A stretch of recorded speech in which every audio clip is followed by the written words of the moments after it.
So I've been teaching our advanced class for since I've started, actually. I've been teaching our gifted learners in the physical science for eighth grade. And although I've been trained in the differentiated strategies, depth and complexity, keys to learning, inductive versus deductive reasoning, thinking like a scientist, when I take what I have for my regular students and take that information and then up level it for my gifted students, it takes a long time to sit there and try and figure out which depth of complexity icons really work the best for this. How can I up level it? Because with gifted learning, it's not about doing more or giving them more work. It's about going deeper. So that's where AI comes in. So let me show you what I'm doing now.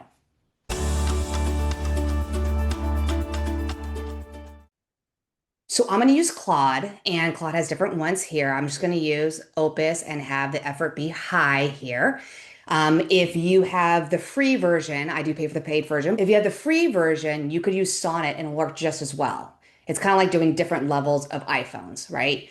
If you have I have an iPhone 12 still, it works just fine, even though iPhone 18 is on its way soon. So what I'm going to do is I'm going to show you how I do this. So I'm going to have it take my lessons and use different differentiated ways of up leveling for the gifted learners. I'm going to give it all that information and have it tell me how can I take these lessons and modify them so that way they can better hit my students. So I'm just telling it I'm going to give it the gifted information first to let it know once it's read them and ready to then get my lessons for and the particular standard I want to be up leveled. Okay, so I'm just going to attach those. Okay, so I have them all right here. I'm just going to attach them and then I'll hit go. All right, so now that it has all that information, I'm going to go ahead and let it know. And then you want to tell it, an example of what you're looking for. For example, so all I did was take all my stuff that's in my Google Drive, the Google Slides, Google Doc, and I just download them as PowerPoints and documents so that I could give it here. Okay, so let's see what it does. All right, so this is what it has. Your unit arc, so the different tools here. It's talking about looking at for patterns, rules, change over time, keys to learning.